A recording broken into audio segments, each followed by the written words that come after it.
আসসালামু আলাইকুম সবাইকে। আমি আজকে আপনাদের সাথে শেয়ার করব মোরগ পোলাও রেসিপি। মোরগ পোলাওর জন্য আমি প্রথমে এখানে এই মশলাগুলি আলাদা আলাদা বেটে নিব। তারপর আমি এখানে লবণ, আদা বাটা দিয়ে চিকেনটা মেখে ভেজে নিব। চিকেনটা ভাজা হলে আমি চিকেনটা উঠিয়ে তারপরে এখানে বেশি পরিমাণে পেঁয়াজ দিয়ে দিব। পেঁয়াজটা আমি বেরেস্তা করে নিব।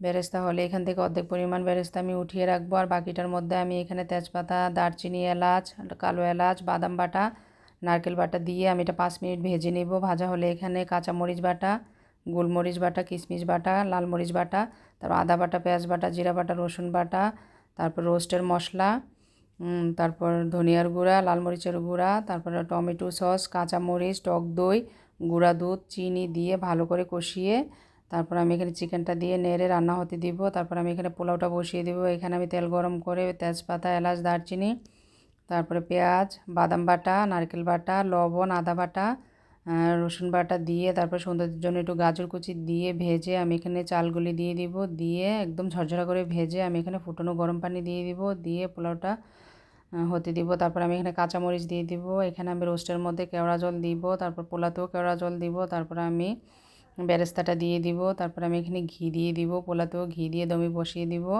এই তো পোলাওটা আমার হয়ে গেছে। এখন আমি এটা নাড়া দিয়ে দিব। এই তো দেখেন কত ঝরঝরে সুন্দর পোলাও হয়েছে, রোস্টও হয়ে গিয়েছে। এখন আমি পরিবেশন করে নিব। এখানে আমি পোলাও, রোস্ট, ডিম আর জর্দা দিয়ে পরিবেশন করেছি। আমার এই রেসিপিগুলি যদি আপনাদের ভালো লাগে তাহলে প্লিজ লাইক, কমেন্ট, শেয়ার করবেন আর ফলো দিয়ে আমার পাশে থাকবেন। আসসালামু আলাইকুম।